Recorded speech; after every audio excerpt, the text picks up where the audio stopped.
कैसे हैं आप?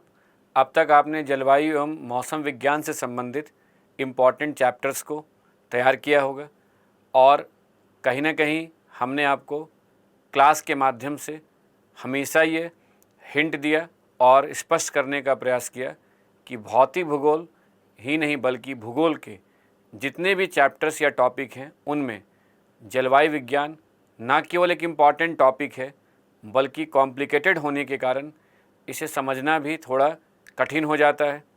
और इसलिए हमने कहा था कि आप अपना पूरा ध्यान जलवायु विज्ञान के टॉपिक को समझने पर दीजिएगा। अगर जलवायु विज्ञान की बेहतर समझ हो जाएगी तो आप समुद्र विज्ञान से संबंधित बहुत सारे चैप्टर्स को आसानी से समझ सकते हैं। एक प्रकार से आप कह सकते हैं कि समुद्र विज्ञान के चैप्टर्स को तैयार करते समय आप कहीं ना कहीं जलवायु विज्ञान का रिवीजन ही करेंगे, क्योंकि आज की क्लास महासागर के जल के तापमान से संबंधित है। और आपने जब जलवायु विज्ञान के टॉपिक को स्टार्ट किया था तो उस समय डिस्कशन का पहला टॉपिक था मौसम को प्रभावित करने वाले कारकों में तापमान किस प्रकार एक महत्वपूर्ण कारक है।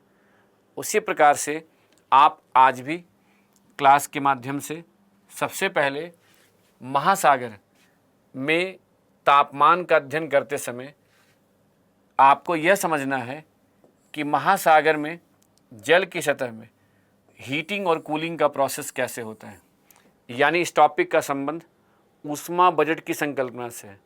तापमान के टॉपिक को तैयार करते समय आपने देखा था कि ऊष्मा बजट की संकल्पना के अंतर्गत पृथ्वी को सौर ऊर्जा की प्राप्ति लघु तरंग सौर विकिरण के रूप में होती है और पृथ्वी की सतह से ऊष्मा का निष्कासन कई प्रकार की प्रक्रियाओं या आप कह सकते हैं विधियों के द्वारा होता है।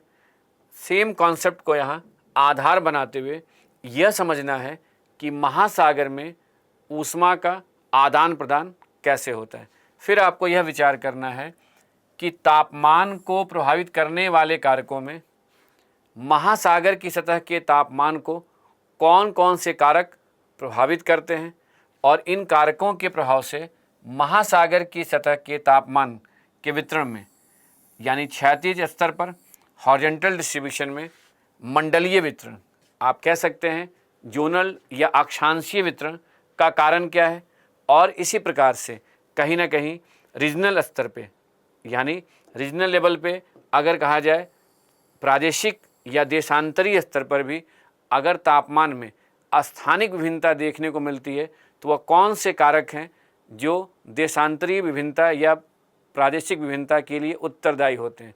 इसी प्रकार आपको यह भी विचार करना है कि महासागर की सतह पर तापमान में अगर क्षैतिज स्तर पर हमें स्थानिक विभिन्नता देखने को मिलती है तो सतह से नीतल तक जाने पर तापमान में परिवर्तन अगर होता है तो क्यों होता है।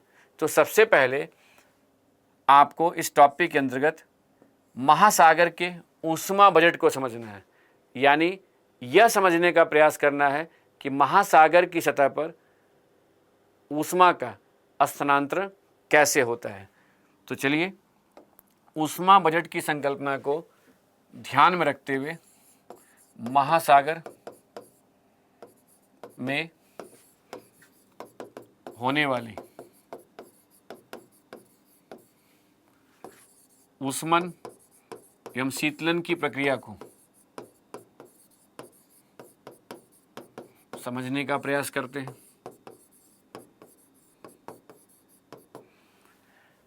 जैसा कि आप पहले से जानते हैं कि पृथ्वी की सतह के लिए ऊष्मा का मुख्य स्रोत सौर ऊर्जा है, ठीक उसी प्रकार से महासागर के लिए भी ऊष्मा का मुख्य स्रोत यानी मेन सोर्स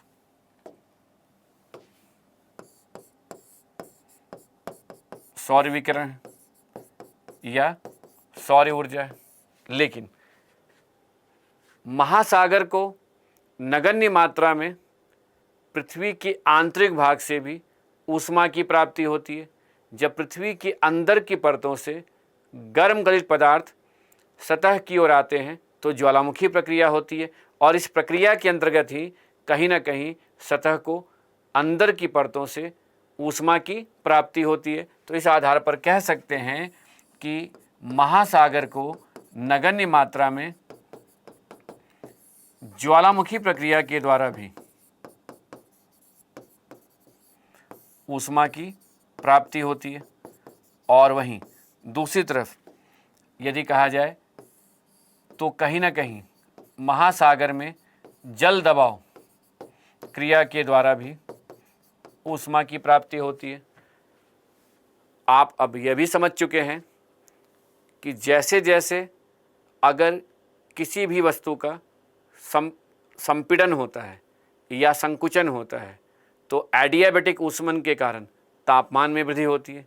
ठीक उसी प्रकार से जब महासागर में जल का दबाव बढ़ता जाता है, यानी सतह से अंदर की परतों में जाने पर ऊपर की परतों के द्वारा लगने वाला प्रेशर बढ़ने के कारण जब संकुचन होता है तो जल दबाव की क्रिया से भी तापमान में वृद्धि हो जाती है। अब यहाँ यह समझना है कि महासागर के लिए ऊष्मा का स्रोत केवल सौर विकिरण ही नहीं बल्कि ज्वालामुखी प्रक्रिया के साथ अगर जल दबाव क्रिया है तो इनमें अगर आपको किसी एक को सिलेक्ट करने के लिए कहा जाए तो कहेंगे कि सबसे इम्पॉर्टेंट कौन है, सौर विकिरण।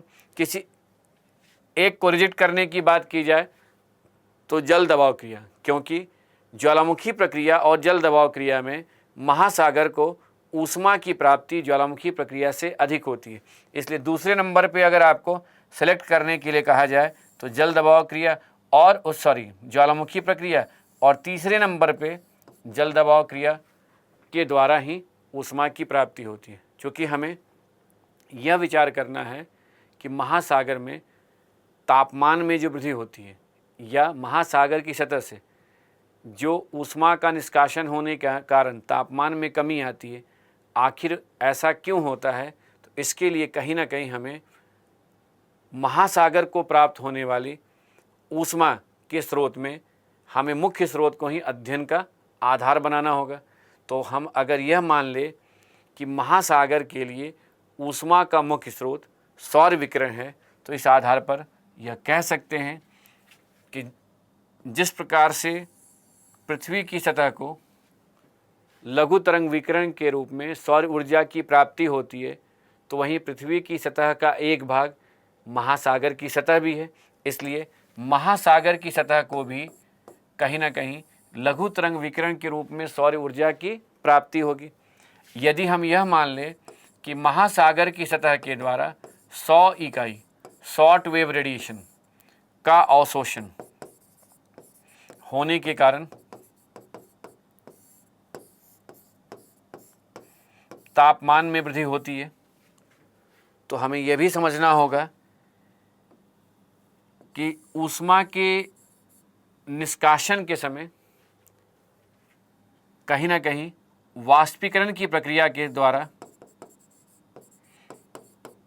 जब जल की सतह पर जल वाष्प में परिवर्तित होकर वायुमंडल में जाता है तो ऊष्मा का स्थानांतरण सतह से वायुमंडल में होता है, जिससे जल की सतह का तापमान कम हो जाता है। तो यदि 100 इकाई सौर विकिरण के अवशोषण से जल की सतह के तापमान में वृद्धि होती है तो महासागर की सतह से ऊष्मा के निष्कासन के समय वाष्पीकरण की प्रक्रिया के समय कहीं ना कहीं लगभग 51 यूनिट यानी 51 इकाई ऊष्मा का निष्कासन होता है। और जैसा कि आप पहले से जानते हैं कि पृथ्वी की सतह से ऊष्मा का निष्कासन दीर्घ तरंग विकिरण के रूप में भी होता है और इस प्रकार के विकिरण को पार्थिवीय विकिरण भी कहते हैं। इसलिए जब महासागर की सतह से ऊष्मा का निष्कासन होता है तो उसमें कम से कम आप कह सकते हैं कि 46 से 45 यूनिट तक का जो है ऊष्मा का निष्कासन दीर्घ तरंग विकिरण के रूप में होता है। तो यदि 51 इकाई ऊष्मा का निष्कासन वाष्पीकरण के समय होता है और 46 इकाई का निष्कासन दीर्घ तरंग विकिरण के रूप में होता है तो ऐसी स्थिति में कितना रह गया, 3 इकाई। तो 3 इकाई जो ऊष्मा है उसका निष्कासन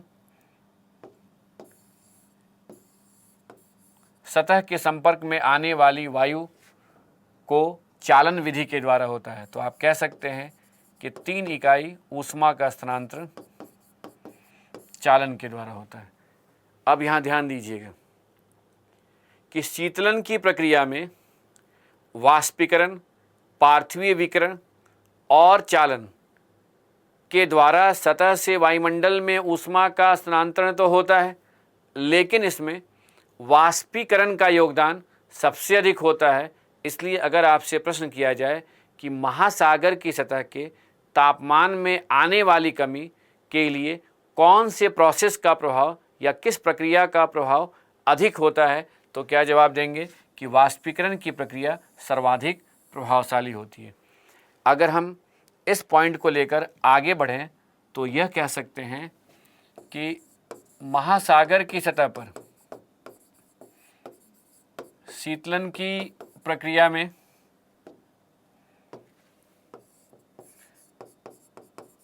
वाष्पीकरण का योगदान अधिक होने के कारण ही ग्रीष्म ऋतु के समय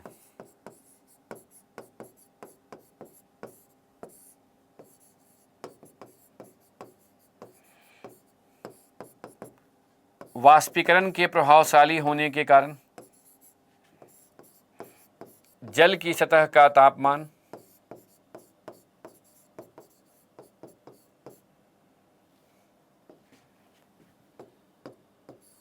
वायु की अपेक्षा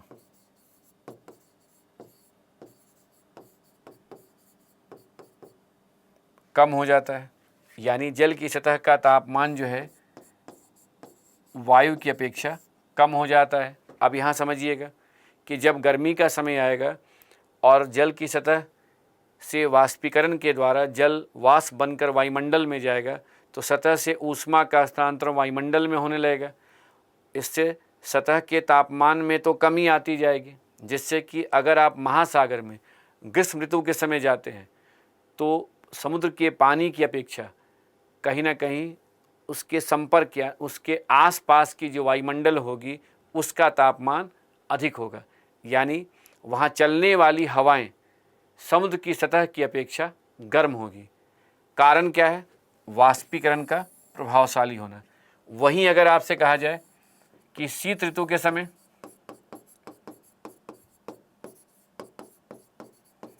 वाष्पीकरण के नगण्य होने के कारण शीत ऋतु के समय वाष्पीकरण के नगण्य होने के कारण जल की सतह का तापमान वायु की अपेक्षा अधिक हो जाता है। एक कंडीशन को समझ गए तो दूसरे कंडीशन को आप डेराइव कर सकते हैं कि ठंड के समय अगर वाष्पीकरण की प्रक्रिया प्रभावशाली नहीं होगी तो समुद्र के द्वारा जो ऊष्मा का अवशोषण होगा उसके निष्कासन का दर क्या हो जाएगा? कम हो जाएगा। और जब उसके निष्कासन का दर कम होगा तो समुद्र जो है हीट बैंक का काम करेगा। यानी जितना वो हीट एब्जॉर्ब कर रहा है उतना वो हीट रेडिएट यानी उसे वापस रिलीज नहीं करेगा, जिससे पानी या समुद्र का जो पानी होगा या तापमान होगा वहाँ चलने वाली हवाओं की अपेक्षा अधिक होगा। यानी अगर आप ठंड के समय महासागर में जाएंगे तो समुद्र की सतह का तापमान वहाँ चलने वाली हवाओं की अपेक्षा अधिक होगा। तो कुल मिलाकर अगर आपने देखा कि किस प्रकार से महासागर में जो ऊष्मन और शीतलन की प्रक्रिया होती है उसके प्रभाव से ऋतु परिवर्तन के साथ समुद्र की सतह का तापमान कभी वायु की अपेक्षा कम हो जाता है तो कभी समुद्र की सतह का तापमान वायु की अपेक्षा अधिक हो जाता है। अब यहाँ ध्यान दीजिएगा कि यदि महासागर में वायुमंडलीय आर्द्रता औसत से अधिक होने के कारण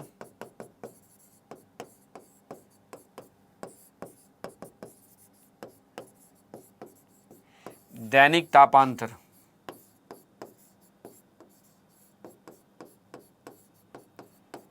नगण्य होता है। इस स्टेटमेंट को आप आसानी से स्पष्ट कर सकते हैं, क्योंकि आप यह पहले से जानते हैं कि जहाँ जल का स्रोत होगा वहाँ वाष्पीकरण के प्रभावशाली होने से यदि वायुमंडलीय आर्द्रता अधिक हो जाएगी तो वहाँ घने बादल होंगे, और जहाँ जलवाष्प की मात्रा अधिक होती है या घने बादल होते हैं वहाँ वो बादल सतह से निकलने वाली हीट को बाहर जाने से रोकते हैं और सूर्य से आने वाली लघु तरंग विकिरण को भी सतह पर आने से रोकते हैं, जिससे न केवल न दिन में अधिक तापमान हो पाता है और ना ही रात में कम तापमान हो पाता है। इसलिए दिन और रात के तापमान में बहुत ज़्यादा डिफरेंस नहीं होता है। ठीक उसी प्रकार से आप यह भी जानते हैं कि महासागर में अगर जल की सतह या जल की विशिष्ट ऊष्मा स्पेसिफिक हीट अधिक होने के कारण ऊष्मन एवं शीतलन का दर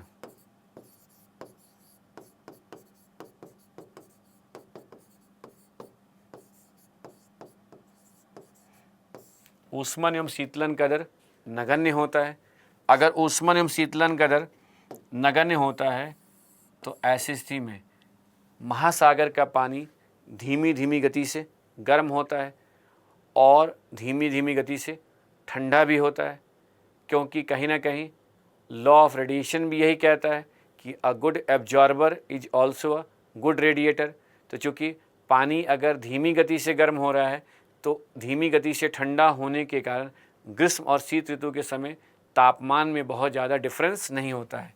इसी कारण से महासागर का वार्षिक तापांतर यानी एनुअल रेंज ऑफ टेम्परेचर भी क्या होता है, नगण्य होता है, नेग्लिजिबल होता है। यानी आप कह सकते हैं कि महासागर में वायुमंडलीय आर्द्रता औसत से अधिक होने के कारण दैनिक तापांतर और विशिष्ट ऊष्मा अधिक होने के कारण वार्षिक तापांतर न केवल कम होता है बल्कि स्थलीय सतह की अपेक्षा अगर हम इसकी बात करें तो नगण्य होता है। इस प्रकार से जब हम महासागर में तापमान या अन्य विशेषताओं का अध्ययन करते हैं तो मौसम में होने वाले परिवर्तन के साथ यानी समय के साथ तापमान या अन्य विशेषताओं के अध्ययन को महत्व नहीं देते हैं, क्योंकि जब महासागर में वर्ष भर तापमान लगभग एक समान रहता है तो यहाँ पर यह प्रश्न नहीं रह जाता है कि हम विचार करें कि तापमान के वितरण में कालिक विभिन्नता क्यों है। कालिक विभिन्नता पर हम कब विचार करते, जब समय के साथ तापमान में परिवर्तन का प्रभाव अधिक होता है। इसलिए जब हम महासागर में तापमान से संबंधित विशेषताओं का अध्ययन करते हैं तो यह जानने का प्रयास करते हैं कि तापमान के वितरण में स्थानिक विभिन्नता अगर है तो क्यों है, और स्थानिक विभिन्नता को समझने के लिए हमें तापमान को प्रभावित करने वाले कारकों पर विचार करना होगा। उसे आगे यानी समझने या के पहले आप कंक्लूड कर सकते हैं कि महासागर के ऊष्मन और शीतलन की प्रक्रिया में स्थल खंडों की भांति महासागर के लिए भी ऊष्मा का मुख्य स्रोत सौर ऊर्जा है, लेकिन इसे नगण्य मात्रा में ज्वालामुखी प्रक्रिया और जल दबाव क्रिया के द्वारा भी ऊष्मा की प्राप्ति होती है। यदि महासागर के द्वारा 100 इकाई लघु तरंग सौर विकिरण का अवशोषण किए जाने से तापमान में वृद्धि होती है तो शीतलन की प्रक्रिया में वाष्पीकरण, पार्थिवी विकिरण और चालन के द्वारा सतह से वायुमंडल में ऊष्मा का स्थानांतरण होता है, जिसमें वाष्पीकरण का योगदान सबसे अधिक होने के कारण ही गर्मी के समय जब वाष्पीकरण की प्रक्रिया प्रभावशाली होती है तब जल की सतह का तापमान संलग्न वायु की परतों की अपेक्षा कम हो जाता है। वहीं ठंड के समय वाष्पीकरण की प्रक्रिया के प्रभावशाली नहीं होने के कारण समुद्र जिस दर से ऊष्मा को अवशोषित करता है उसी दर से निष्कासित नहीं कर पाता है, जिसके कारण जल की सतह का तापमान संलग्न वायु की परतों की अपेक्षा अधिक होता है। यानी पानी जो है वो कहीं ना कहीं वहाँ चलने वाली हवाओं की अपेक्षा गर्म होता है। वहीं पर महासागर के वायुमंडलीय आर्द्रता अधिक होने के कारण दैनिक तापांतर नगण्य होता है, जबकि विशिष्ट ऊष्मा अधिक होने के कारण वार्षिक तापांतर भी नगण्य होता है। अब चलते हैं और यह विचार करते हैं कि आखिरकार महासागर के तापमान को निर्धारित करने वाले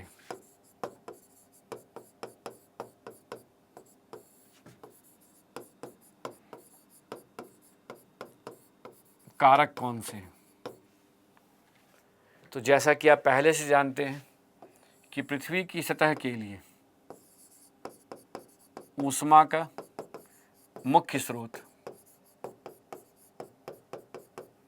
सौर ऊर्जा है, इसलिए महासागर के लिए भी ऊष्मा का मुख्य स्रोत सौर ऊर्जा है। प्रति इकाई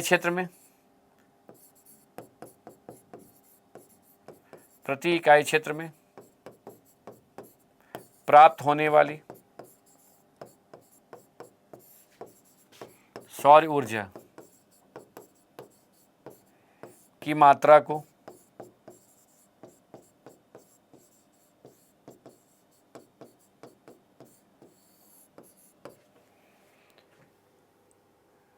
अक्षांशीय स्थिति निर्धारित करता है। इसकी भी आपको समझ हो चुकी है कि प्रति इकाई क्षेत्र में प्राप्त होने वाली सौर ऊर्जा की मात्रा को सतह और सौर किरण के मध्य निर्मित आपतन कोण निर्धारित करता है, और आपतन कोण को निर्धारित करने वाले कारकों में अक्षांशीय स्थिति, पृथ्वी का अपने अक्ष पर झुकाव परिक्रमण के साथ पृथ्वी की घूर्णन है। चूँकि महासागर में तापमान के वितरण को प्रभावित करने वाले कारकों का अध्ययन करते समय हमें कालिक परिवर्तन को महत्व नहीं देना है, इसलिए हम यहाँ पृथ्वी की अपने अक्ष पर झुकाव परिक्रमण और पृथ्वी की घूर्णन को महत्व देने की बजाय यह जानने का प्रयास करेंगे कि अक्षांशीय परिवर्तन के साथ किस प्रकार आपतन कोण में होने वाले परिवर्तन से प्रति इकाई क्षेत्र में प्राप्त होने वाली सौर ऊर्जा की मात्रा में कमी आती है।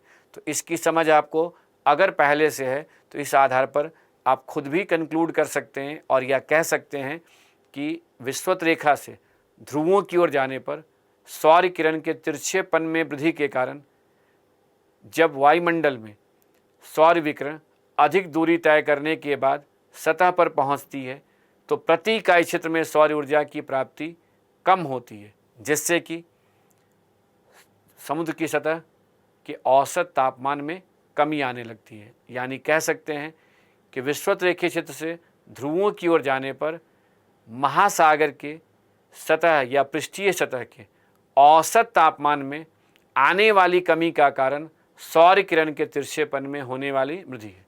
तो ये जो टॉपिक आप पहले से आप कह सकते हैं समझ चुके हैं, उसे ही यहाँ फिर से अप्लाई करके आपको इस टॉपिक को एक्सप्लेन करना है या स्पष्ट करना है। लेकिन समुद्र विज्ञान के अंतर्गत जो एक इम्पॉर्टेंट फैक्टर है जिसको आपको यहाँ पर विशेष रूप से महत्व देना है, वह है कि समुद्र में चलने वाली भूमंडलीय पवनें या प्रचलित पवनों का, प्रचलित पवन भी कह सकते हैं या भूमंडलीय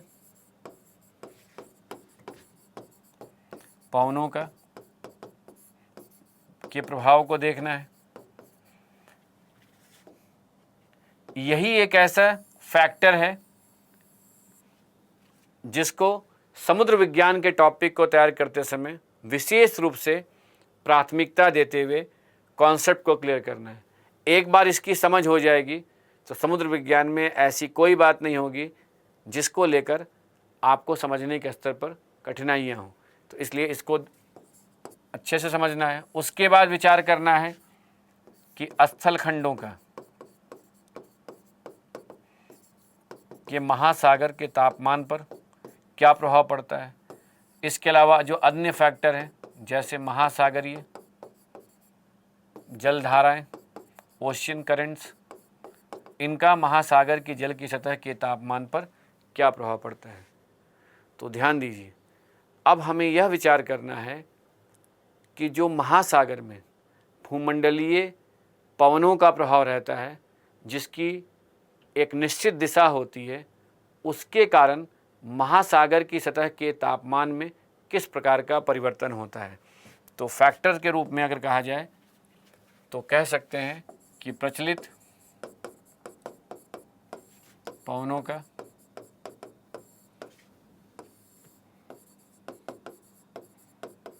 महासागर की सतह के तापमान पर प्रभाव।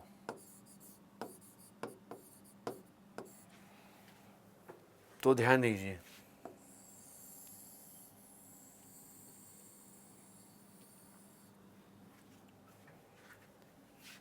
मान लीजिए कि यह एक महासागरीय बेसिन है और इस महासागरीय बेसिन के इस तरफ स्थलखंड है, वैसे ही इस महासागरीय बेसिन की दूसरी तरफ भी ये स्थलखंड है। अब ध्यान दीजिए, यदि ये महासागर का पूर्वी भाग है तो यह स्थलखंड का पश्चिमी तटीय क्षेत्र है। यदि ये महासागर का पश्चिमी भाग है तो यह स्थलखंड का पूर्वी तटीय क्षेत्र है। आप ये पहले से जानते हैं कि यदि कोई भी हवा स्थल से, तट से समुद्र की ओर चलती है तो उसे अपतट पवन कहते हैं, जिसे इंग्लिश में ऑफशोर विंड कहते हैं।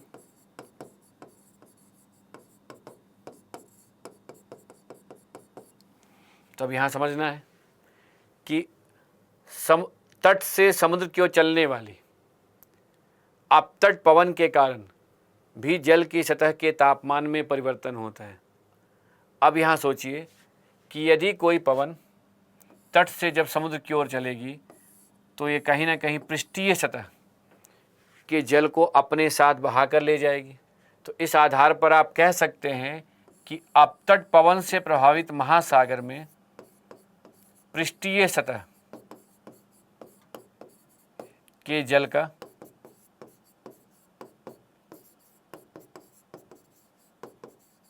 स्थानांतरण होगा। अब सोचिए, यदि पृष्ठीय सतह के जल का स्थानांतरण होगा तो सीधी सी बात है, जब ये पानी को अपने साथ बहा कर ले जाएगी तो यहाँ के जल स्तर में कमी आएगी। तो इस आधार पर यह कहा जा सकता है कि जल के स्थानांतरण के कारण समुद्र जल स्तर में, यानी समुद्र के जल स्तर में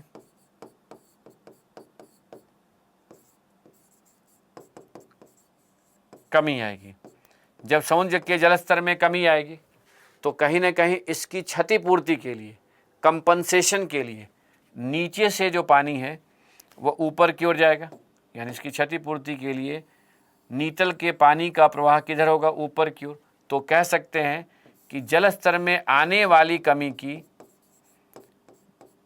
क्षतिपूर्ति के लिए अपवेलिंग की प्रक्रिया होगी। अपवेलिंग को हिंदी में भी अपवेलिंग ही लिखेंगे या समझेंगे।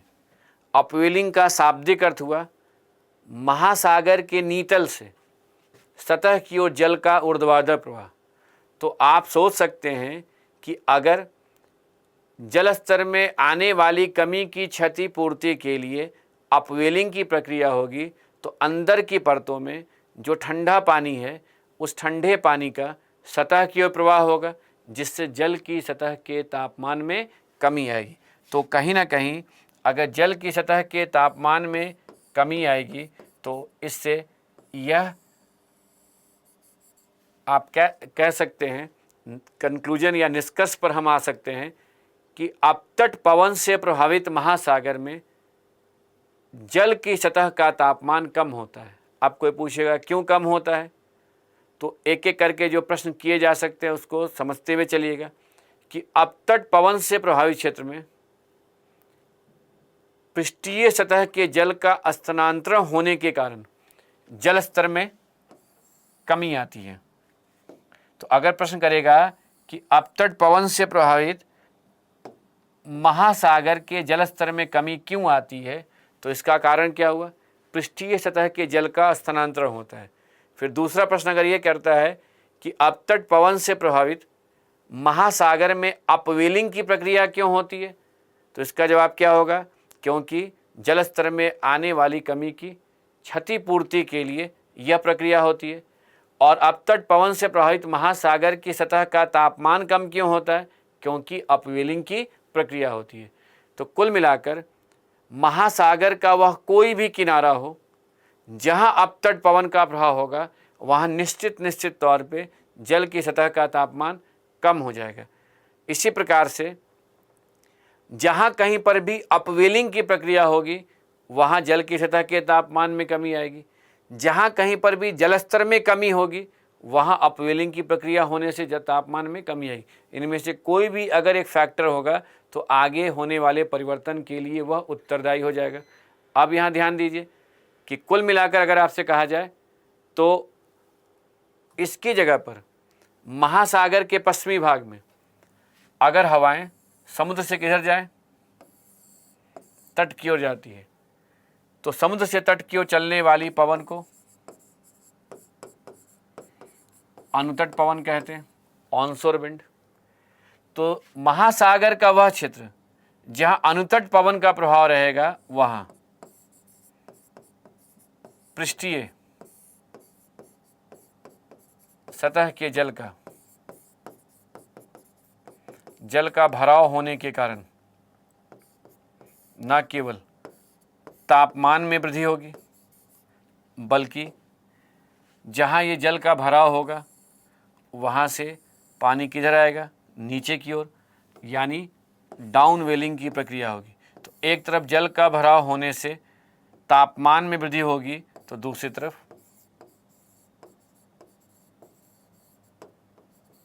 डाउन वेलिंग की प्रक्रिया होगी। तो कंडीशन को समझिएगा कि महासागर के किसी भी क्षेत्र में यदि अनुतट पवन का प्रभाव होता है, अर्थात हवाएं समुद्र से तट की ओर चलती हैं, तो वहाँ निश्चित ही वो अपने साथ पानी को बहाकर तट के पास लाकर जमा करेगी, अर्थात जल का भराव होगा, जिससे सतह पे कहीं ना कहीं तापमान बढ़ने लगेगा और वहाँ पानी नीचे की ओर जाएगा, डाउनवेलिंग की प्रक्रिया होगी। तो इस आधार पर कह सकते हैं कि महासागर के जिस किनारे पर अपतट पवन का प्रभाव होगा, वहाँ का तापमान विपरीत तट की अपेक्षा कम हो जाएगी, और या महासागर के जिस किनारे पर अनुतट पवन का प्रभाव होगा, वहाँ का तापमान विपरीत तट की अपेक्षा अधिक हो जाएगा। अब इस कॉन्सेप्ट को आगे जो है हम अप्लाई कर सकते हैं और कुछ इस प्रकार से समझ सकते हैं कि यदि यह इक्वेटर का जोन है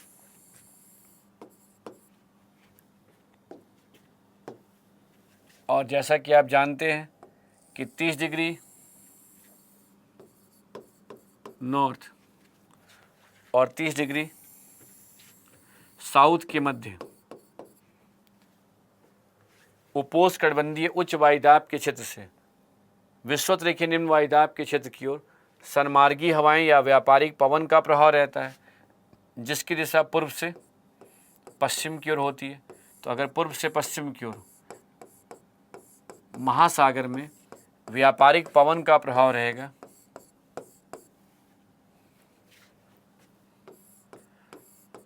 तो कहीं ना कहीं उत्तरी गोलार्ध में व्यापारिक पवन की दिशा क्लॉकवाइज होगी, तो दक्षिणी गोलार्ध में एंटी क्लॉकवाइज होगी, यानी यहाँ पर भी एंटी क्लॉकवाइज डायरेक्शन में पूर्व से पश्चिम की ओर चलेगी।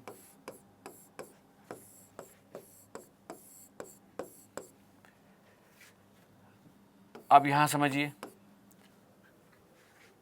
कि व्यापारिक पवन से प्रभावित महासागर में जो महासागर का पूर्वी भाग होगा, यहाँ पर अपतट पवन का प्रभाव है, क्योंकि यह व्यापारिक पवन तट से किधर जा रही है, समुद्र की ओर जा रही है। तो यहाँ पर यह अपने साथ पृष्ठीय सतह के जल को बहाकर ले जाएगी, जिससे जल स्तर में कमी आएगी, अपवेलिंग की प्रक्रिया होगी और जल की सतह का तापमान कम हो जाएगा।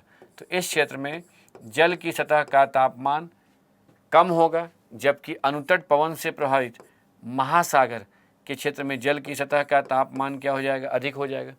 इस आधार पर आप कह सकते हैं कि व्यापारिक पवन से प्रभावित महासागर के पूर्वी भाग का तापमान यानी महाद्वीप के पश्चिमी तट के समीप का तापमान महासागर के पश्चिमी भाग की अपेक्षा कम होता है।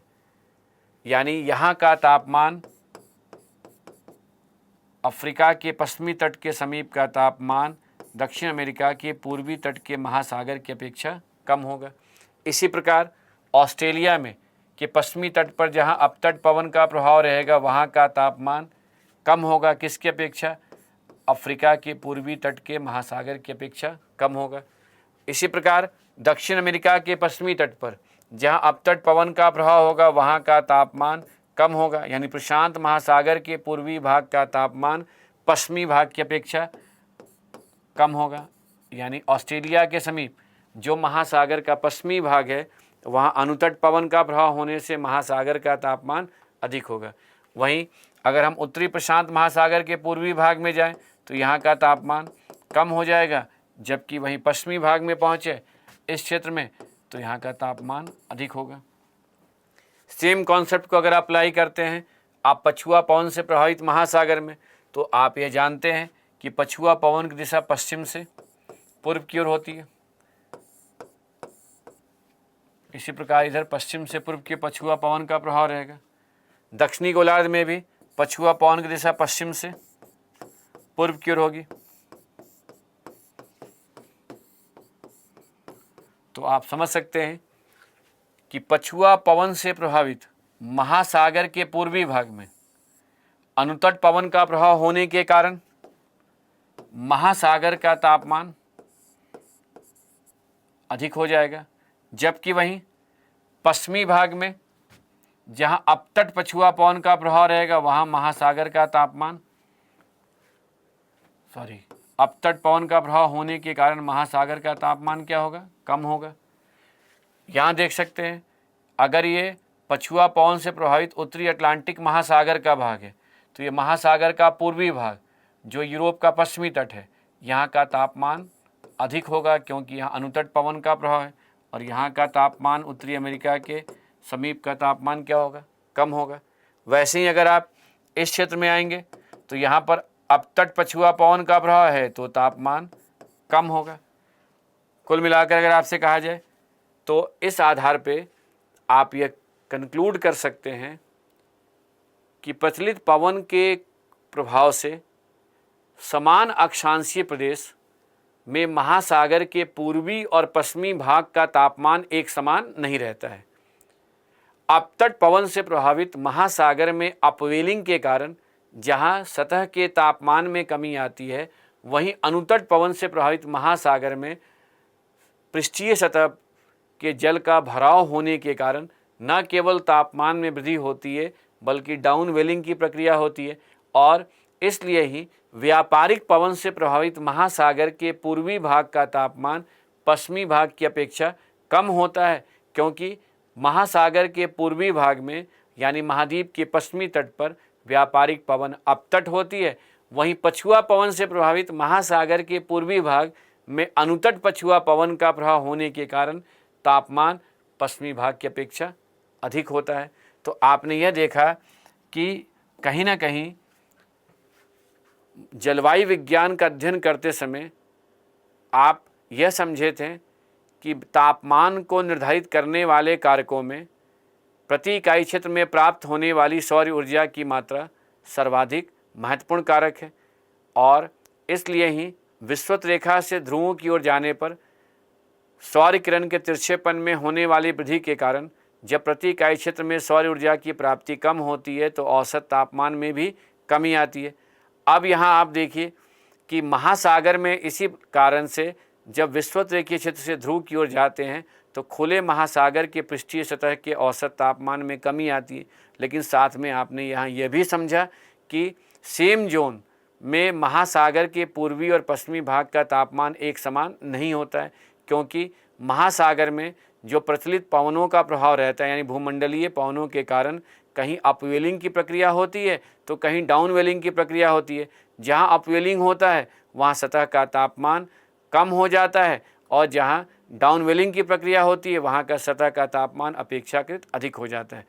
अब आगे हमें यह देखना है कि किस प्रकार स्थल खंडों के प्रभाव से खुले महासागर, अंशतः आप कह सकते हैं बंद जलीय भाग और बंद जलीय भाग के तापमान में परिवर्तन होता है। यानी यह समझना है समान अक्षांशीय प्रदेश में खुले महासागर, अंशतः बंद जलीय भाग और बंद जलीय भाग के तापमान में स्थानिक विभिन्नता का संबंध स्थलीय प्रभाव से है।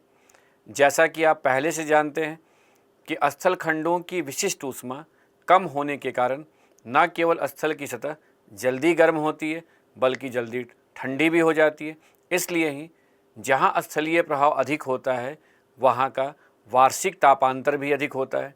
इस आधार पर आप कह सकते हैं कि स्थलीय प्रभाव का यानी वार्षिक तापांतर का स्थलीय प्रभाव से सीधा संबंध होता है। यानी महासागर का वह भाग जहाँ स्थल का प्रभाव अधिक होता है वहाँ वार्षिक तापांतर भी अधिक होती है, क्योंकि महासागर की सतह की विशिष्ट ऊष्मा अधिक होने के कारण जहाँ ऊष्मन और शीतलन का दर कम होने से महासागरीय सतह का वार्षिक तापांतर कम होता है।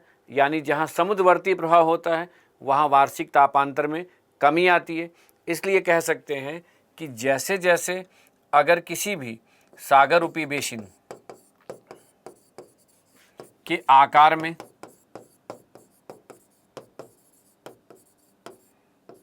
वृद्धि होती है, स्थलीय प्रभाव के कम होने के कारण वार्षिक तापांतर में भी कमी आती है। इस आधार पर आप यह भी कह सकते हैं कि अगर देशांतरीय दूरी बढ़ती जाए, देशांतरीय दूरी का यहाँ तात्पर्य पूरब पश्चिम की दूरी से है, तो जैसे जैसे दो स्थल खंडों के बीच की दूरी बढ़ती जाएगी यानी देशांतरीय विस्तार अधिक होता जाएगा, तो सागर रूपी बेसिन का विस्तार या प्रादेशिक विस्तार के अधिक होने से स्थलीय प्रभाव कम होने लगेगा। आप इस डायग्राम के द्वारा भी समझ सकते हैं कि सपोज कीजिए कि दक्षिण अमेरिका और अफ्रीका के बीच ये देशांतरीय दूरी है। तो यदि आप इक्वेटर से पोल की ओर आते हैं यानी निम्न अक्षांश से उच्च अक्षांशों की ओर जाएंगे तो ये दो स्थल खंडों की बीच की दूरी बढ़ती जा रही है, यानी महासागर ओपन होते जा रहा है, अर्थात देशांतरीय विस्तार में वृद्धि होती जा रही है। तो देशांतरीय विस्तार के अधिक होने से इन दो स्थल खंडों का महासागर पर प्रभाव कम होता जाएगा। इस आधार पर कह सकते हैं कि देशांतरीय विस्तार में वृद्धि होने के साथ स्थलीय प्रभाव के कम होने के कारण वार्षिक तापांतर में भी कमी आती है। यही कारण है कि खुले महासागर का वार्षिक तापांतर अंशतः बंद जलीय भाग की अपेक्षा कम होता है और अंशतः बंद जलीय भाग का वार्षिक तापांतर बंद जलीय भाग की अपेक्षा कम होता है, क्योंकि खुले महासागर से अगर आप अंशतः बंद जलीय भाग की ओर जाते हैं, किसी सागर रूपी बेसिन या खाड़ी की तरफ जाएंगे, तो वहाँ पर वह जल बेसिन स्थल खंडों से घिरा होगा, जहाँ पर स्थलीय प्रभाव अधिक होने से समुद्र का सतह जल्दी गर्म होगा, जल्दी ठंडा होगा, जिससे वार्षिक तापांतर में वृद्धि होगी। और वहीं यदि आप किसी जल स्रोत में के पास पहुँचते हैं, जो एक कह सकते हैं कि कहीं ना कहीं झील के रूप में अगर नज़र आएगा, तो वहाँ पर स्थलीय प्रभाव अंशतः बंद जलीय भाग से भी अधिक होने के कारण वहाँ का वार्षिक तापांतर सबसे अधिक हो जाएगा। इस आधार पर ही यह कहा जा सकता है कि उत्तरी गोलार्ध में जहाँ स्थल खंडों की अधिकता है, वहाँ दक्षिणी गोलार्ध की अपेक्षा स्थलीय प्रभाव के अधिक होने से ही वार्षिक तापांतर भी अधिक होता है। अगर प्रशांत महासागर और अटलांटिक महासागर की बात करें तो प्रशांत महासागर का आकार अटलांटिक महासागर से बड़ा होता है, यानी प्रशांत महासागर अगर सबसे बड़ा महासागर है तो कहीं ना कहीं वहाँ स्थलीय प्रभाव कम होने के कारण अटलांटिक महासागर से वार्षिक तापांतर भी कम होगा। अब यहाँ समझिए कि यदि हम इस फैक्टर को लेकर यह विचार करते हैं कि स्थल खंडों का खुले महासागर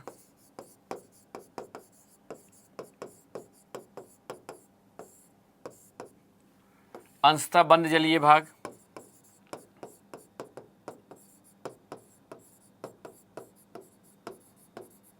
और बंद जलीय भाग के तापमान पर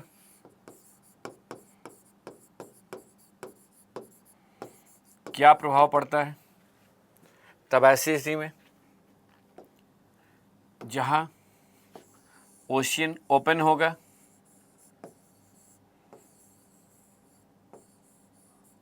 वहां पर स्थलीय प्रभाव कम होता जाएगा। वहीं यदि कोई स्थल खंड से जलीय भाग तीन तरफ से घिरा हो, अर्थात यह कोई अगर सागर रूपी बेसिन हो या खाड़ी हो, तो वहाँ स्थल का प्रभाव महासागरीय बेसिन की अपेक्षा अधिक होगा। वहीं यदि किसी स्थल खंड से घिरे हुए बंद जलीय भाग के तापमान का अध्ययन करेंगे तो यह पाएंगे कि यहाँ पर स्थल का प्रभाव अंशतः बंद जलीय भाग से भी अधिक होगा। अर्थात कह सकते हैं कि खुले महासागर की अपेक्षा अंशतः बंद जलीय भाग और अंशतः बंद जलीय भाग की अपेक्षा बंद जलीय भाग पर स्थलीय प्रभाव अधिक होने के कारण वार्षिक तापांतर में भी वृद्धि होती है। और अगर हम निम्न अक्षांशीय प्रदेश के खुले महासागर अंशतः बंद जलीय भाग और बंद जलीय भाग के तापमान में स्थानिक विभिन्नता का अध्ययन करेंगे तो यह पाएंगे कि निम्न अक्षांशीय प्रदेश में स्थल खंडों का तापमान अपेक्षाकृत अधिक होने के कारण खुले महासागर की अपेक्षा अंशतः बंद जलीय भाग का तापमान अधिक होता है और बंद जलीय भाग का तापमान अंशतः बंद जलीय भाग से भी अधिक हो जाता है। इस आधार पर आप कह सकते हैं कि उत्तरी हिंद महासागर की अपेक्षा बंगाल की खाड़ी का तापमान अधिक होगा और बंगाल की खाड़ी की अपेक्षा फारस की खाड़ी का तापमान अधिक होगा। फारस की खाड़ी की अपेक्षा डेड सी या मृत सागर का तापमान अधिक हो जाएगा। इस प्रकार के प्रश्नों का जवाब देने के लिए आपको कहीं ना कहीं मैप की समझ होनी चाहिए। तो फिर से मैं कहूँगा कि जब आप विश्व का प्रादेशिक अध्ययन करेंगे और मानचित्रों का अध्ययन करेंगे तब आप विश्व में पाई जाने वाली इम्पॉर्टेंट सी, बे, गल्फ और लेक्स इन सभी को मैप के द्वारा समझेंगे। तो उस समय इस कॉन्सेप्ट को अप्लाई करके आपको देखना है कि क्या सेम जोन में जो खुले महासागर अंशतः बंद और बंद जलीय भाग हैं उनके तापमान में स्थानिक विभिन्नता कैसे। हाँ, यहाँ पर आप चाहें तो इन्फॉर्मेशन को जो टेक्स्ट में आपको मिलेगा उससे आप मैप में प्लॉट करके आसानी से समझ सकते हैं कि किस प्रकार सेम जोन में तापमान के स्तर पर स्थानिक विभिन्नता देखने को मिलती है। अब ध्यान दीजिए, यदि निम्न अक्षांशीय प्रदेश के स्थल खंडों का तापमान अधिक होने के कारण स्थलीय प्रभाव से अंशतः बंद और बंद जलीय भाग का तापमान खुले महासागर की अपेक्षा अधिक होता है, तो वहीं उच्च अक्षांशीय प्रदेश में जहां हिमाच्छादित यानी बर्फ से ढके हुए स्थल खंडों की अधिकता होती है, वहां स्थलीय प्रभाव के कारण जल की सतह का तापमान अपेक्षाकृत कम हो जाता है। इसलिए जब आप उच्च अक्षांशीय प्रदेश के खुले महासागर अंशतः बंद और बंद जलीय भाग के तापमान का अध्ययन करेंगे तो यह पाएंगे कि कहीं ना कहीं स्थलीय प्रभाव के कारण खुले महासागर की अपेक्षा अंशतः बंद जलीय भाग का तापमान कम होता है और स्थलीय अंशतः बंद जलीय भाग की अपेक्षा स्थलीय प्रभाव के कारण ही बंद जलीय भाग का तापमान और भी कम हो जाता है। इसलिए यहाँ 2 स्टेटमेंट को ध्यान में रखना है। पहला कि अगर आपसे प्रश्न करें कि स्थलीय प्रभाव के कारण सेम जोन के जलीय भाग के तापमान में किस प्रकार का परिवर्तन होता है, तो सबसे पहले यह जानना आपके लिए आवश्यक होगा कि कौन से अक्षांशीय प्रदेश की बात की जा रही है।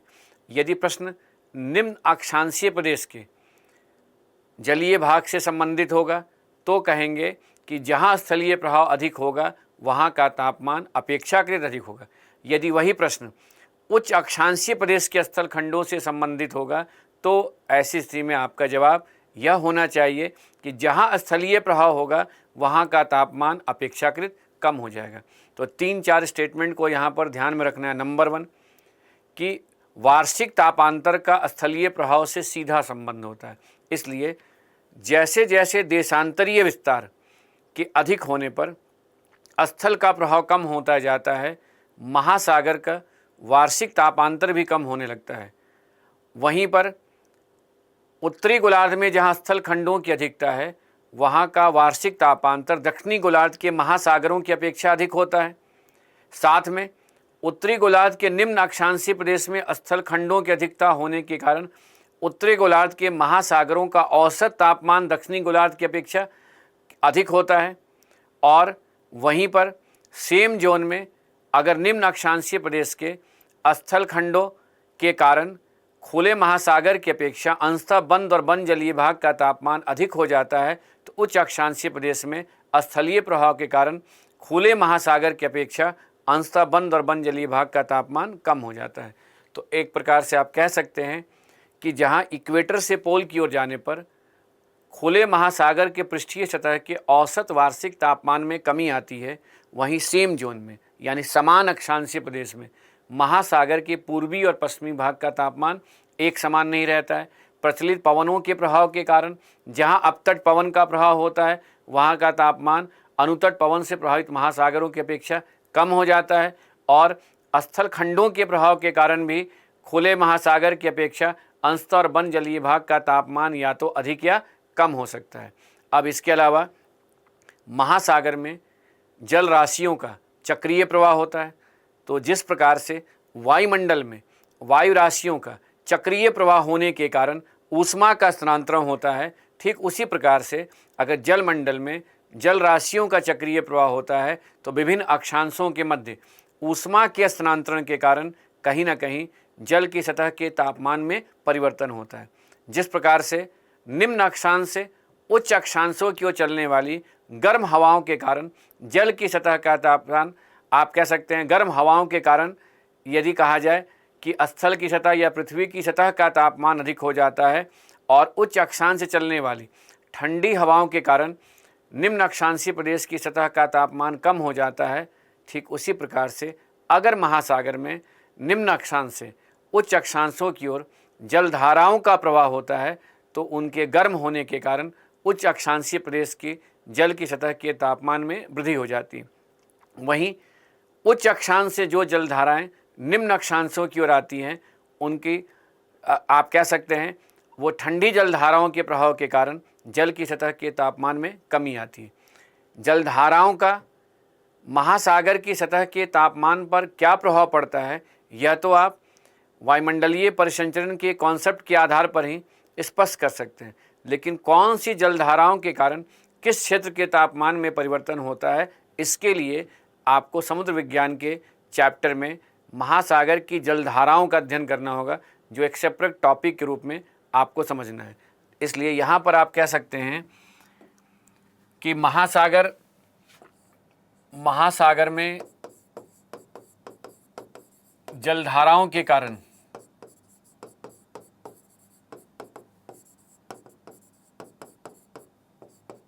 तापमान में परिवर्तन होता है और इस प्रकार के परिवर्तन में गर्म जलधाराओं के प्रभाव से जहाँ तापमान में वृद्धि होती है वहीं ठंडी जलधाराओं के कारण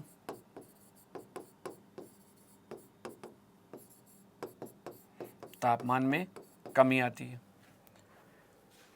तो इससे यह स्पष्ट होता है कि जो जलधाराएं गर्म होती हैं उनकी दिशा अगर लो लैटिट्यूड से हाई लैटिट्यूड की यानी उच्च अक्षांश की ओर होती है, लो लैटिट्यूड से हाई लैटिट्यूड की ओर होती हैं, उनके कारण उच्च अक्षांशीय प्रदेश का तापमान बढ़ जाता है।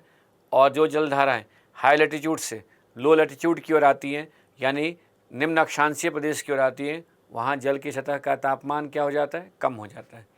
तो अब देखिए कहीं ना कहीं यह जो इम्पॉर्टेंट कॉन्सेप्ट हैं इनको ही आधार बनाकर हमें समुद्र विज्ञान के आने वाले टॉपिक का अध्ययन करना है। लेकिन उसके पहले हमें यह भी विचार करना है कि महासागर में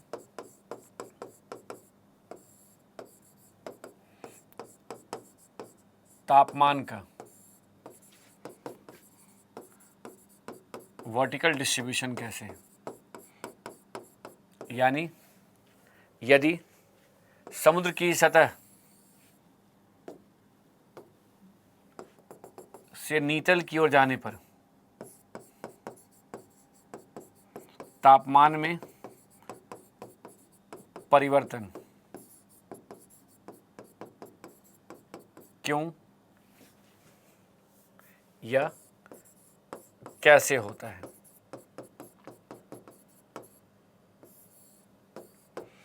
तो अब यहाँ समझिएगा कि जिस प्रकार आप पहले से यह जानते हैं कि पृथ्वी की सतह से ऊंचाई में वृद्धि के साथ यानी वायुमंडल में ऊपर की परतों में जाने पर तापमान में एक निश्चित दर से कमी आती है और शांत वायुमंडल में तापमान में आने वाली कमी के दर को सामान्य तापहास दर कहते हैं, जो लगभग 6.5 डिग्री सेल्सियस प्रति किलोमीटर के बराबर होता है। वह उसी प्रकार से महासागर की सतह से नीतल की ओर जाने पर भी तापमान में परिवर्तन तो होता है, लेकिन तापमान में परिवर्तन का कोई निश्चित दर नहीं होता है। ये पहली बात इम्पॉर्टेंट है।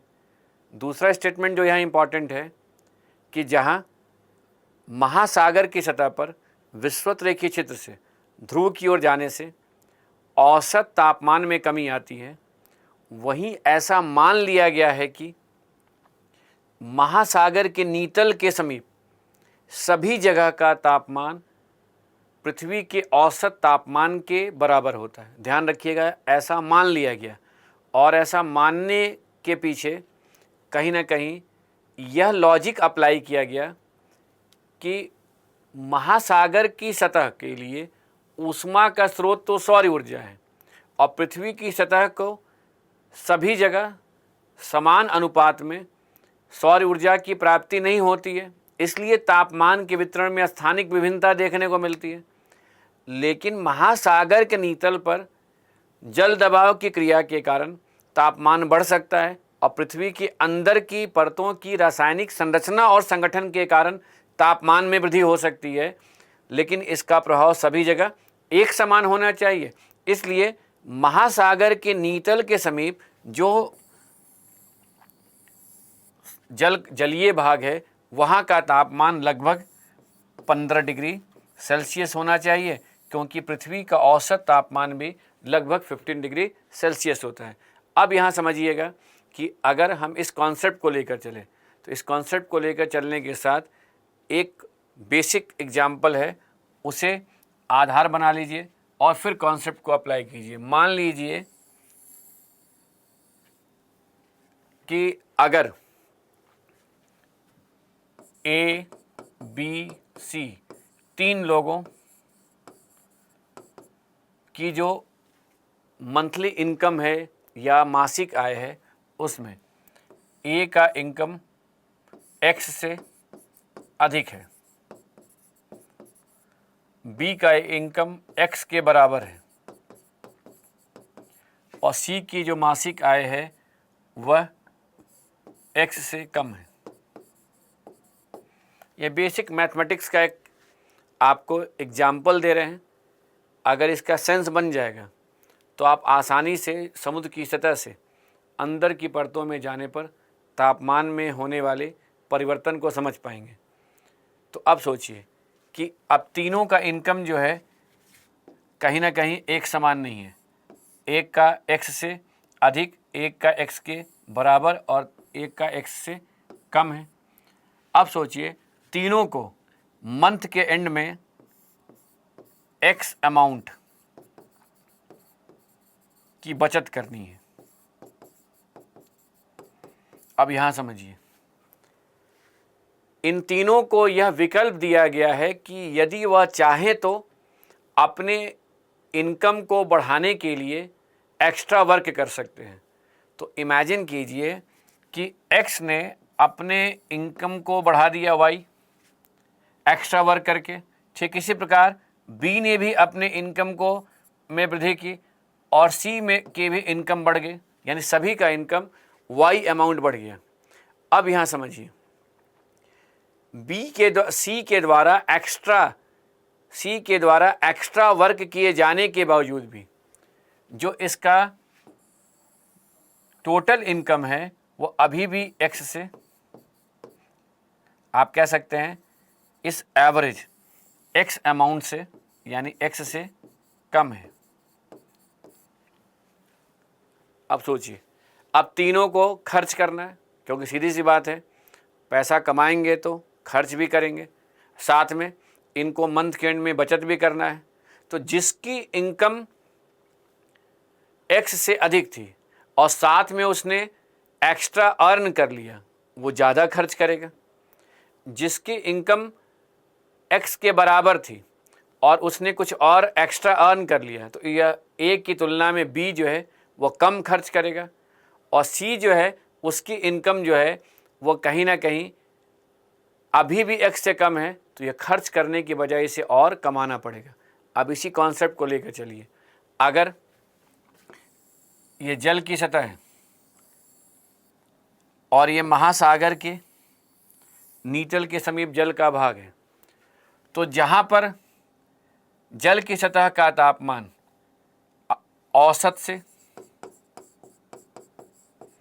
अधिक होगा, एवरेज से अधिक होगा, तो हो सकता है कहीं पर जल की सतह का तापमान औसत के बराबर हो। तो ऐसा भी हो सकता है कि कोई ऐसा भी क्षेत्र हो जहाँ जल की सतह का तापमान औसत से कम हो, क्योंकि समुद्र की सतह पर सभी जगह तापमान एक समान नहीं रहता है। लेकिन ऐसा माना गया कि सभी जगह महासागर के नीतल के समीप जल का तापमान औसत तापमान के बराबर होता है। इतना ही सेंस लेकर चलिएगा। तो इसके आधार पर कह सकते हैं कि जहाँ सतह का तापमान x से अधिक है वह a के समान है, तो वहाँ अंदर की परतों में जाने पर तापमान में तेज़ी से कमी आनी चाहिए। जहाँ सतह का तापमान औसत के बराबर होगा वह b के समान है, वहाँ तापमान में कमी तो आएगी लेकिन कमी का दर नगण्य होगा। और जहाँ तापमान औसत से कम है वहाँ पर तापमान में कमी होने की बजाय वृद्धि होगी, क्योंकि उसका संबंध किससे हो गया, c से हो गया। अब इस केस को ध्यान में रखकर आगे बढ़ते हैं और आगे बढ़कर ये समझने का प्रयास करते हैं कि किस प्रकार समुद्र की सतह से अंदर की ओर जाने पर तापमान में परिवर्तन होता है। तो इस ग्राफ को समझने के लिए आप ऐसे खुद भी कॉपी में एक डायग्राम ड्रॉ कर सकते हैं, जिसमें आप इस प्रकार से सतह को दिखा सकते हैं और जैसे यहाँ y एक्सिस पे डेप्थ दिखाया गया है, उसमें आप इम्पॉर्टेंट डेप्थ में 500 मीटर, 1000 मीटर, 2000 मीटर ऐसे कुछ गहराई को दिखा सकते हैं। अब ध्यान दीजिए, यह जो x एक्सिस है इसमें आप तापमान 5 degree Celsius, 10 degree Celsius, 15 degree Celsius, 20 degree Celsius, 25 degree Celsius, 30 degree Celsius ऐसे इंडिकेट कर सकते हैं। अब यहाँ समझिएगा कि जहाँ जल की सतह का तापमान लगभग औसत के बराबर होगा, यानी 15 डिग्री सेल्सियस के करीब, वहाँ पर अब पहले समझना है। तो ध्यान दीजिए, जल की सतह के पारदर्शी होने के कारण सूर्य का प्रकाश जो है वह 200 मीटर की गहराई तक पहुंच जाता है, और जब 200 मीटर की गहराई तक आसानी से पहुंच जाता है तो अंदर की परतों के द्वारा सौर ऊर्जा के अवशोषण के कारण सतह की अपेक्षा अंदर की परतों का तापमान बढ़ जाता है। तो अगर आपसे कोई प्रश्न करे कि सतह की अपेक्षा अंदर की परतों का तापमान अधिक क्यों होता है, तो इसका जवाब क्या होगा? क्योंकि अंदर की परतों के द्वारा सौर प्रकाश का अवशोषण सतह की अपेक्षा अधिक होता है। ऐसा क्यों होता है? क्योंकि सतह के पारदर्शी होने के कारण सूर्य की प्रकाश अंदर तक प्रवेश कर जाती है। जहाँ तक सूर्य की प्रकाश प्रवेश कर जाती है वहाँ उस क्षेत्र को फोटिक जोन भी कहते हैं, और इस जोन में सतह की अपेक्षा अगर तापमान अधिक होगा तो आप कह सकते हैं कि सतह से जब लगभग 500 मीटर की गहराई तक जाएंगे तो पहले तापमान में वृद्धि होती है।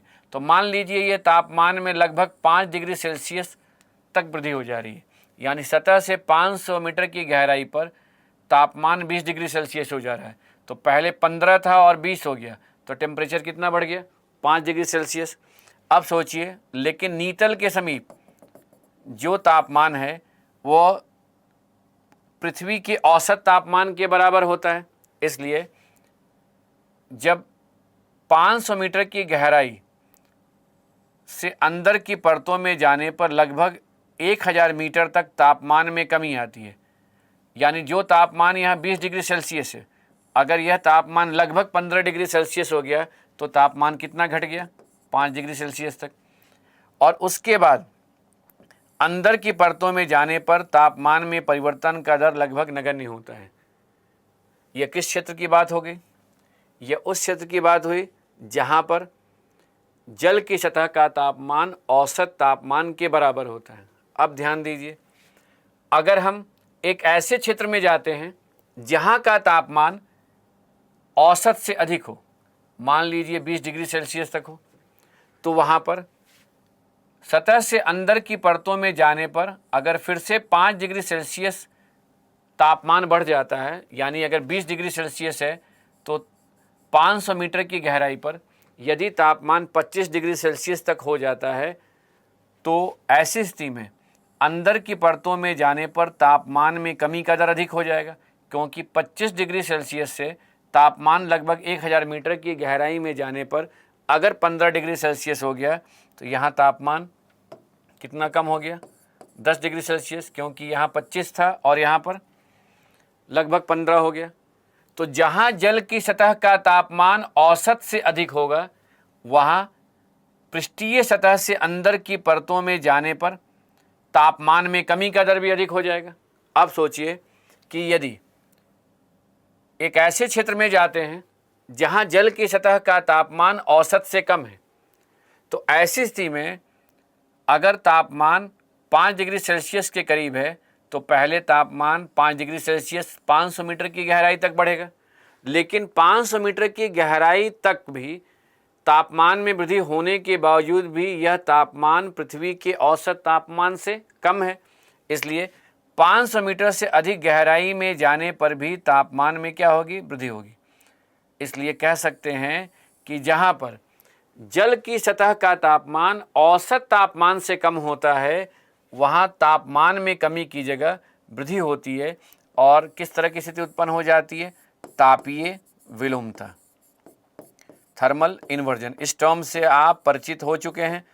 तापीय विलोमता का यहाँ तात्पर्य तापमान में कमी की जगह होने वाली वृद्धि से। अब ध्यान दीजिए, यदि विषुवत रेखीय क्षेत्र से ध्रुवों की ओर जाने पर पृष्ठीय सतह के तापमान में कमी आती है तो हम यह कह सकते हैं कि विषुवत रेखीय क्षेत्र में यानी निम्न अक्षांशीय प्रदेश में जहाँ पर सतह का तापमान औसत तापमान से अधिक होता है वहाँ ताप ह्रास दर भी अधिक होगा। तो यह ग्राफ किसके लिए हो सकता है? आप कह सकते हैं विषुवत रेखीय क्षेत्र या निम्न अक्षांशीय प्रदेश के लिए। और वहीं यदि आप मध्य अक्षांशीय क्षेत्र में जाते हैं और वहाँ का तापमान लगभग औसत तापमान के बराबर है तो वहाँ तापमान में कमी का दर भी क्या हो जाएगा, नगण्य हो जाएगा। तो यह ग्राफ किसके लिए हो गया, औसत तापमान वाला मध्य अक्षांशीय क्षेत्र के लिए। और यदि आप उच्च अक्षांशीय प्रदेश में जाते हैं जहाँ जल की सतह का तापमान औसत तापमान से कम होता है, वहाँ पर तापमान में कमी के बजाय वृद्धि होती है। अब ध्यान दीजिए, अब केवल इस ग्राफ को ध्यान से समझकर आपको ग्राफ को स्टडी करना है। और सामान्य विशेषताओं की बात करें तो आप कह सकते हैं कि समुद्र की सतह से लगभग 500 मीटर की गहराई तक सभी अक्षांशीय प्रदेश में कहीं ना कहीं तापमान में वृद्धि होती है। यानी किसी भी जोन या अक्षांशीय प्रदेश में सतह से लगभग 500 मीटर की गहराई तक तापमान में वृद्धि होती है। वहीं 500 मीटर से लगभग 1000 मीटर की गहराई तक तापमान में परिवर्तन का दर एक समान नहीं होता है। और 1000 मीटर के बाद लगभग आप मान कर चलिए मैक्सिमम 2000 मीटर तक या 2000 मीटर के बाद जो है तापमान में नगण्य दर से परिवर्तन होता है।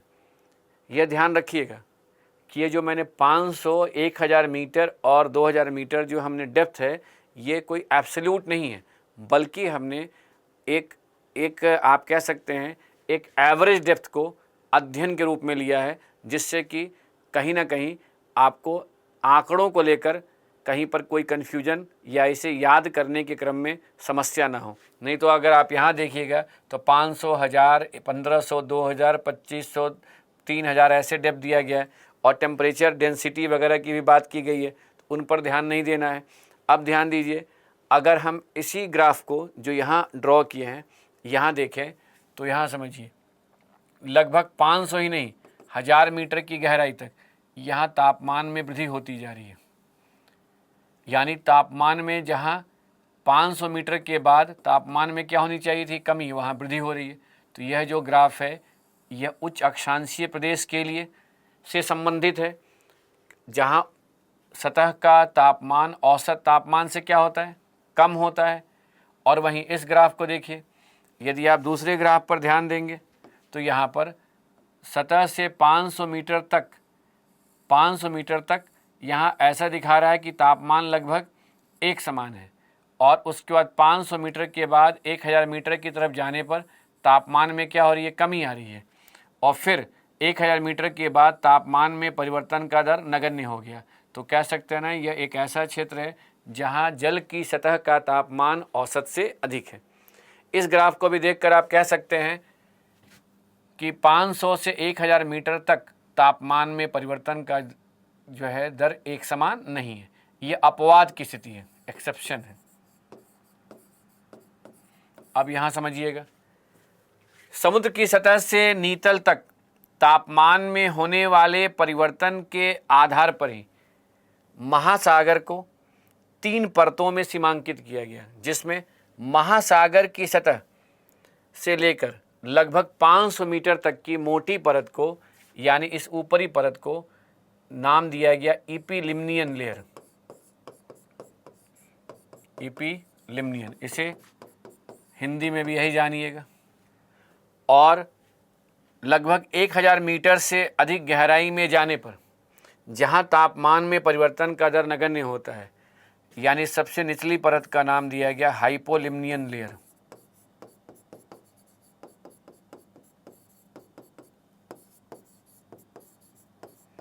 और इन दोनों परतों को अलग करने वाली इस मध्यवर्ती परत, संक्रमण परत को, ट्रांजिशन लेयर को कहा गया थर्मोक्लाइन।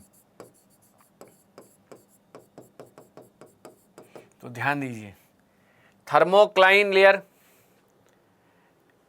एक ऐसी परत होती है जहां तापमान में तेजी से कमी आती है और यह इपीलिम्नियन को हाइपोलिम्नियन परत से अलग करती है। अब यहाँ समझिए कि जहां पृष्ठीय सतह का तापमान 20 डिग्री सेल्सियस से लेकर 25 डिग्री सेल्सियस तक होता है और उसकी औसत मोटाई 500 मीटर तक होती है, उसे इपीलिम्नियन लेयर कहते हैं। और वहीं जहां इपीलिम्नियन लेयर के बाद अधिक गहराई में तापमान न केवल कम होता है बल्कि तापमान में परिवर्तन का दर भी नगण्य होता है, उसे हाइपोलिम्नियन लेयर कहते हैं। जब इन दोनों ही परतों का विकास होता है तभी ये थर्मोक्लाइन लेयर डेवलप हो पाता है, यानी इस परत का विकास होता है। अब यहाँ समझिए कि इपिलिम्नियन परत के विकास के लिए समुद्र की सतह का तापमान औसत से अधिक होना चाहिए और निम्न अक्षांशीय प्रदेश में विषुवत रेखा के आसपास वर्ष भर समुद्र की सतह का तापमान औसत से अधिक होता है। इसलिए इन तीन परतों का विकास निम्न अक्षांशीय प्रदेश विषुवत रेखा के आसपास के क्षेत्र की मुख्य विशेषता है।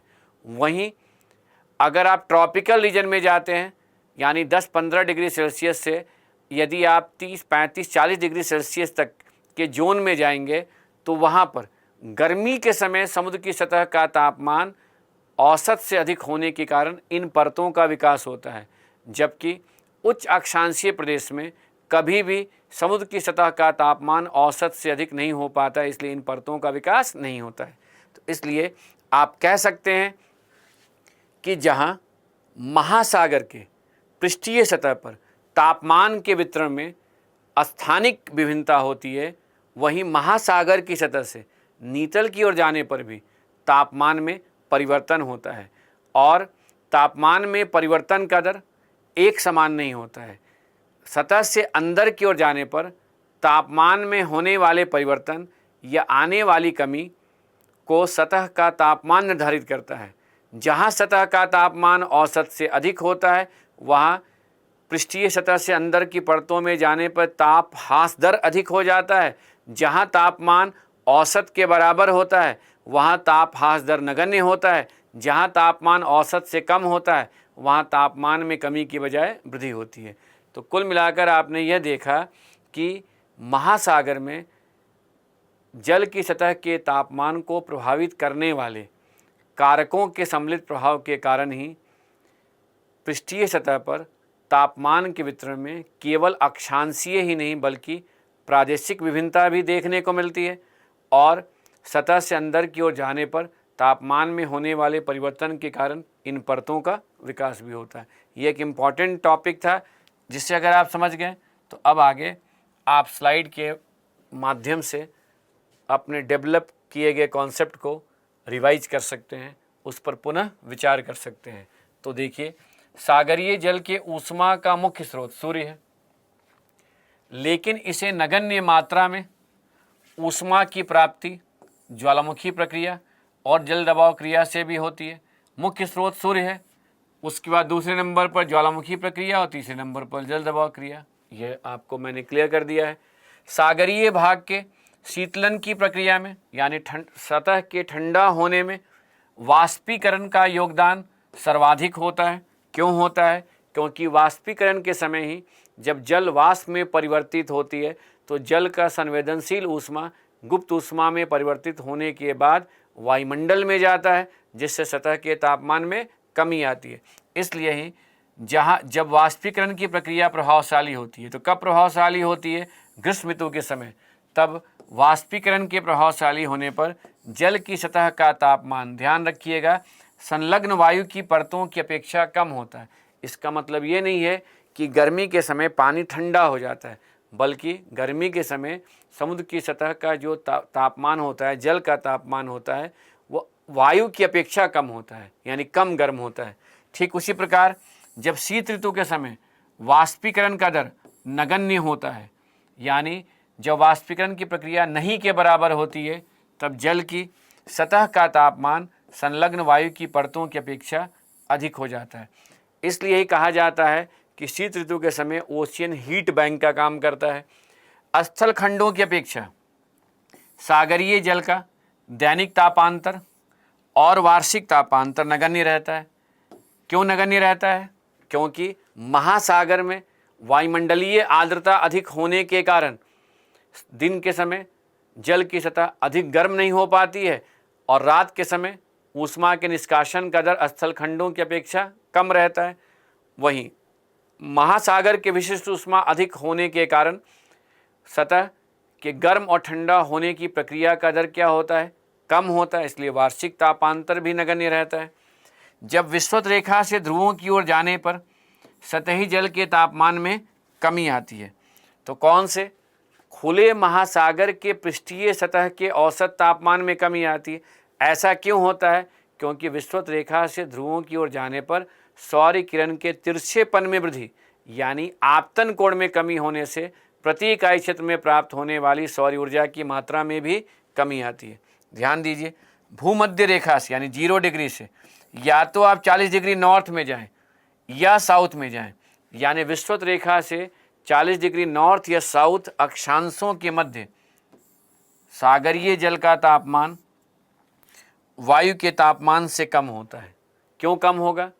क्योंकि 0 डिग्री से 40 डिग्री नॉर्थ या साउथ के मध्य में सौर ऊर्जा की प्राप्ति अधिक होने के कारण वाष्पीकरण की प्रक्रिया अधिक प्रभावशाली होती है, जिससे जल की सतह का तापमान वायु की अपेक्षा कम रहता है। हमेशा ध्यान रखिएगा, जब जल की सतह और वायु के तापमान में कंपैरिजन की जाए तो वाष्पीकरण की प्रक्रिया को विशेष रूप से महत्व देना होगा, और उसी को आधार बनाकर अगर आगे की स्टेटमेंट को पढ़ेंगे तो वो भी क्लियर हो जाएगा कि 40 डिग्री नॉर्थ या साउथ से ध्रुवों के मध्य, यानी अगर आप 40 डिग्री नॉर्थ से या उत्तरी ध्रुव की ओर जाते हैं और या आप 40 डिग्री साउथ से दक्षिणी ध्रुव की ओर जाएंगे तो जल की सतह का तापमान कम होने के कारण वाष्पीकरण की प्रक्रिया का प्रभाव भी क्या होता है?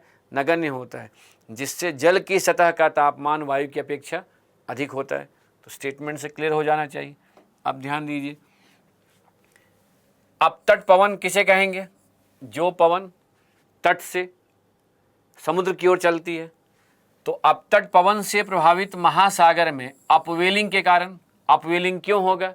क्योंकि अपतट पवन जब पृष्ठीय सतह के जल का स्थानांतरण करेगी यानी तट से उसे बहाकर ले जाएगी तो जल स्तर में कमी आती है, जिसकी क्षतिपूर्ति के लिए नीतल से जल का ऊर्ध्वाधर प्रवाह सतह की ओर होता है, और इस अपवेलिंग के कारण ही जल की सतह का तापमान कम हो जाता है।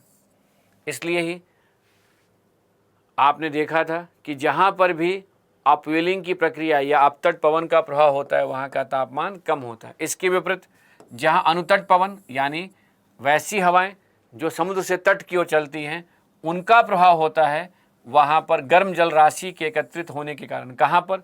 तट के समीप सतह का तापमान बढ़ जाता है। तो देखिए, यही कारण है कि व्यापारिक पवन से प्रभावित महासागर के पूर्वी भाग का तापमान, पूर्वी भाग यानी महाद्वीप के पश्चिमी तट का तापमान पश्चिमी भाग की अपेक्षा कम हो जाता है, क्योंकि जो व्यापारिक पवन से प्रभावित महासागर का पूर्वी भाग होता है वहाँ अपतट पवन का प्रभाव होता है, और जो पश्चिमी भाग होता है वहाँ अनुतट पवन का प्रभाव होता है। इसलिए ही जो महासागर का पश्चिमी भाग होता है वहाँ का तापमान अधिक होने से वहाँ गर्म जलधारा का प्रभाव रहता है, और जो पूर्वी भाग होता है वहाँ ठंडी जलधारा का प्रभाव होता है। इसी प्रकार से पछुआ पवन जो किधर से चलती है? पश्चिम से पूर्व की ओर, वह महासागर के पूर्वी भाग का तापमान पश्चिमी भाग की अपेक्षा अधिक हो जाता है। तो यहाँ ध्यान दीजिए कि पछुआ पवन जब पश्चिम से पूर्व की ओर चलेगी तो वो कहीं ना कहीं महासागर के पूर्वी भाग पर अनुतट होगी, यानी वो पूर्वी भाग से महाद्वीप के पश्चिमी तट पर प्रवेश करेगी, और वहाँ पर अनुतट पछुआ पवन का प्रभाव होने के कारण जल की सतह का तापमान पश्चिमी भाग की अपेक्षा अधिक होगा। अब देखिए, निम्न अक्षांशों में गर्म स्थल के संपर्क के कारण, क्योंकि निम्न अक्षांशीय प्रदेश में स्थलीय सतह का तापमान अपेक्षाकृत अधिक होता है, तो गर्म स्थल के संपर्क के कारण महासागर अधिक ऊष्मा प्राप्त कर लेते हैं, क्योंकि स्थलीय प्रभाव के कारण जल की सतह का तापमान अधिक भी हो सकता है और कम भी हो सकता है। चूँकि यहाँ स्थल गर्म है इसलिए महासागर को ऊष्मा की प्राप्ति अधिक हो जाती है, जिसके कारण ही यानी यही कारण है कि उत्तरी गोलार्ध के महासागरों का तापमान दक्षिणी गोलार्ध की अपेक्षा अधिक रहता है, क्योंकि उत्तरी गोलार्ध में स्थल खंडों की अधिकता है। अब ध्यान दीजिए, उच्च अक्षांशीय प्रदेश में हिमाच्छादित स्थल खंडों के प्रभाव से जल की सतह का तापमान अपेक्षाकृत कम हो जाता है। यही कारण है कि उच्च अक्षांशीय प्रदेश में खुले महासागर की अपेक्षा अंशतः वन जलीय भाग का तापमान कम होता है, और अंशतः वन जलीय भाग की अपेक्षा वन जलीय भाग का तापमान और भी कम हो जाता है। अब ध्यान दीजिए, स्थल खंडों से घिरे छोटे सागरों में वार्षिक तापांतर अधिक होता है, तो होना भी चाहिए, क्योंकि जब स्थल खंड से घिरा हुआ कोई भी जलीय भाग होगा तो उसका आकार छोटा होगा, और ऐसे में वहाँ स्थलीय प्रभाव अधिक होने से वार्षिक तापांतर भी अधिक होगा, क्योंकि स्थल जल्दी गर्म होता है और जल्दी ठंडा होता है। इसलिए ही वार्षिक तापांतर का स्थलीय प्रभाव से सीधा संबंध भी होता है। यही कारण है कि सागर का आकार जितना बड़ा होता जाता है वार्षिक तापांतर उतना ही घटता जाता है, क्योंकि जैसे जैसे सागर का आकार बड़ा होगा स्थल का प्रभाव कम होता जाता है। इसलिए ही प्रशांत महासागर की अपेक्षा अटलांटिक महासागर का वार्षिक तापांतर अधिक होता है, क्योंकि प्रशांत महासागर की अपेक्षा अटलांटिक महासागर का आकार छोटा होता है। तो देखिए, जो आपके कॉन्सेप्ट हैं आप आसानी से उससे कोई भी स्टेटमेंट समझ सकते हैं। अब देखते हैं महासागरीय तापमान के लंबवत वितरण को आप कहाँ तक समझें। तो यहाँ देखिए, महासागरों का सर्वाधिक तापमान सतह से लगभग 500 मीटर की गहराई तक होता है। क्यों होता है? क्योंकि सूर्य की किरणें सतह से लगभग 200 मीटर की गहराई तक प्रवेश कर पाती है। ये 200-500 एवरेज डेप्थ है, जैसा अभी हमने आपको हिंट दिया। तो माना जाता है कि सूर्य की किरणें अगर 200 मीटर तक गई है तो वहाँ संवहन धाराएं बनेंगी, तो लगभग 500 मीटर तक तापमान अधिक रहता है। और सतह से नीचे गहराई की ओर जाने पर तापमान में कमी आती है। ध्यान रखिएगा कि पृष्ठीय सतह से अगर अंदर की ओर जाएंगे तो तापमान में कमी तो आती है, लेकिन प्रत्येक स्थान पर तापमान में कमी का दर एक समान नहीं होता है। क्यों नहीं होता है? क्योंकि कहीं सतह का तापमान औसत से अधिक तो कहीं औसत से कम तो कहीं औसत के बराबर होता है। 200 मीटर के नीचे तापमान में परिवर्तन प्रायः नगण्य दर से होता है। तो 200 मीटर की जगह अगर आपसे कहा जाए तो यहाँ पर यह ध्यान रखिएगा कि 200 की जगह यहाँ आप 2000 मीटर या 1000 मीटर कह सकते हैं, क्योंकि 2000 मीटर या के बाद जो है अधिक गहराई में महासागर का तापमान न केवल कम होता है बल्कि तापमान में परिवर्तन का दर भी नगण्य हो जाता है।